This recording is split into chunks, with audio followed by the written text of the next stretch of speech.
भारत की दूसरी सबसे पुरानी पर्वत श्रृंखला विंध्याचल पर्वत की गोद में स्थित पन्ना भूदृश्य अपने सपूतों की वीर गाथाओं, अनूठे मंदिरों और हीरों की खदानों के लिए पूरी दुनिया में हमेशा से ही मशहूर रहा है। स्थानीय किंवदंतियों में पन्ना का संबंध महाभारत से भी जुड़ा माना जाता रहा है। कहते हैं कि अपने वनवास के दौरान पांडवों को पन्ना के घने जंगल इतने भा गए थे कि उन्होंने यहाँ के घने जंगलों में रुककर एक बड़ी लंबी अवधि बिताई थी। पांडवों के विश्राम स्थल के पास ही है पांडव प्रपात, जो अपने अद्वितीय सौंदर्य के कारण पर्यटकों में बहुत लोकप्रिय है। यहाँ के स्थानीय समुदायों का युगों युगों से पन्ना के वनों और वन्य प्राणियों से गहरा नाता रहा है। इन्हीं संबंधों की मिसाल देते अनेकों प्रागैतिहासिक कालीन शैल चित्र इन वनों में कई स्थानों में देखे जा सकते हैं, और इनमें से कुछ चित्र तो 10,000 वर्ष तक पुराने माने गए हैं। कितने आश्चर्य की बात है ना कि मानव ने अपने उद्विकास के बाद जिन जगहों को रहने के लिए चुना, उनमें से हमारा पन्ना भी एक था। हम कितने खुशकिस्मत हैं कि आज भी अपने पूर्वजों की उन धरोहरों को देख पा रहे हैं। धरोहरों की बात हो और खजुराहो का जिक्र ना हो, ऐसा कैसे हो सकता है? पन्ना से कुछ ही दूरी पर स्थित खजुराहो के मंदिर, जो अपने शिल्प कर्म की उत्कृष्टता का एक नायाब नमूना तो है ही, साथ ही साथ इसका भी प्रमाण है कि वन्य प्राणी हमारे जीवन के हर आयाम का एक अहम हिस्सा है। कहते हैं कि अगर आप पन्ना आए और खजुराहो नहीं देखा तो आपकी यात्रा अधूरी ही मानी जाएगी। घने पर्णपाती जंगल, ऐतिहासिक अवशेष, अद्भुत अद्वितीय भू आकृतियां और सैकड़ों किस्म के असंख्य वन्य जीव, यह सब मिलकर पन्ना को एक विशिष्ट पहचान देते हैं। और इसी पहचान को संरक्षित रखने के लिए सन 1981 में पन्ना राष्ट्रीय उद्यान का गठन हुआ था। तब से ही पन्ना को एक श्रेष्ठ वन्य प्राणी रहवास बनाने के प्रयास प्रारंभ हो गए। लगभग 1 दशक के सतत परिश्रम के बाद जब यह जंगल वन्य प्राणियों, विशेषकर बाघों से आबाद हो गए, तो वर्ष 1994 में इसे टाइगर रिजर्व का दर्जा भी दे दिया गया। विंध्याचल की गोद में फैले इन जंगलों ने बाघों की सल्तनत के उतार चढ़ाव के कई दौर देखे हैं, और एक बहुत ही बुरा दौर तो बस 1 दशक पहले ही आया था, जब 2009 में पन्ना पूर्णतः बाघ विहीन हो चुका था। लेकिन परिस्थितियों से हार ना मानते हुए पन्ना के वन्य प्राणी प्रबंधकों ने दुगने जोश और मेहनत के साथ पन्ना को पुनः बाघों का रहवास बनाने के लिए प्रयास शुरू कर दिए। जंगलों की सुरक्षा पुख्ता की, वन्य प्राणियों के आवास को और बेहतर किया।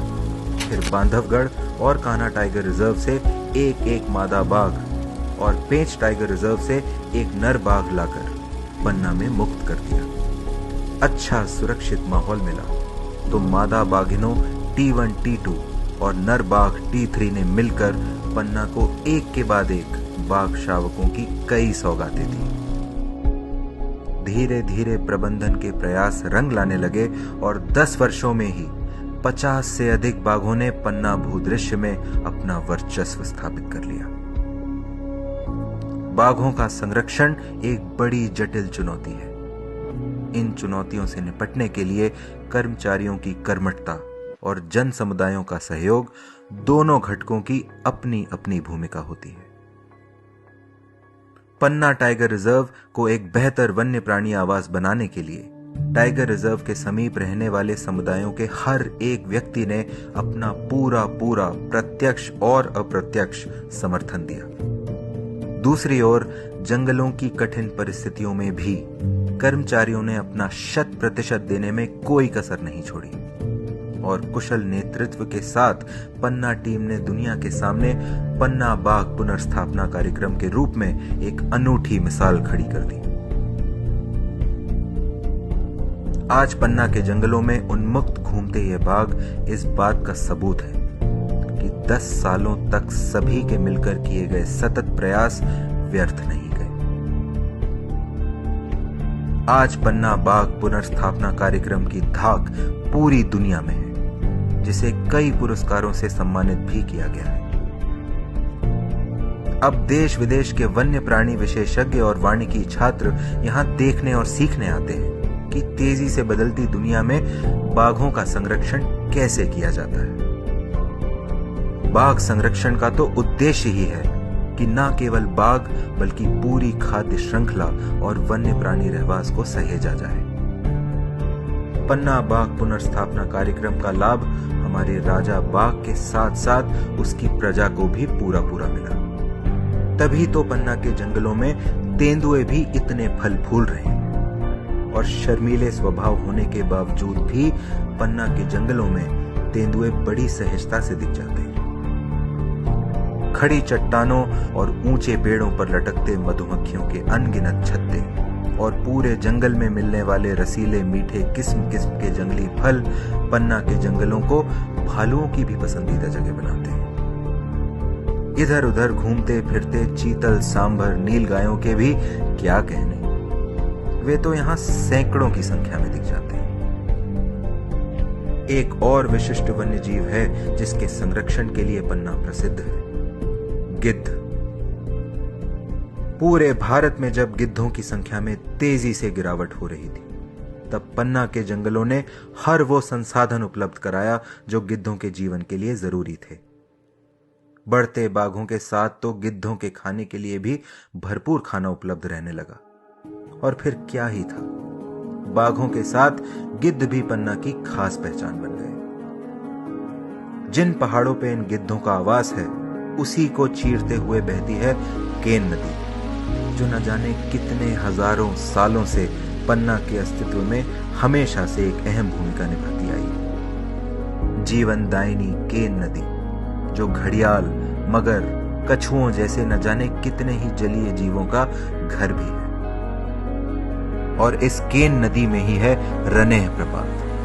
हरे, लाल, गुलाबी रंग की चट्टानों के बीच यह प्रपात निस्संदेह भारत के सबसे खूबसूरत, सबसे आकर्षक जलप्रपातों में से एक है। वैसे तो पूरी केन नदी घाटी का सौंदर्य ही अद्भुत है, पर सूर्यास्त के समय बहते सोने सी चमकती ये नदी अलौकिक दृश्य निर्मित करती है।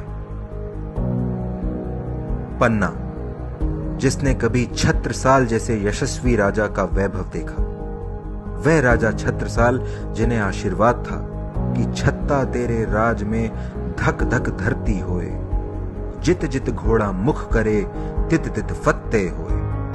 यानी राजा छत्रसाल का घोड़ा जिस ओर भी जाएगा, उसे वहां हमेशा विजय ही मिलेगी।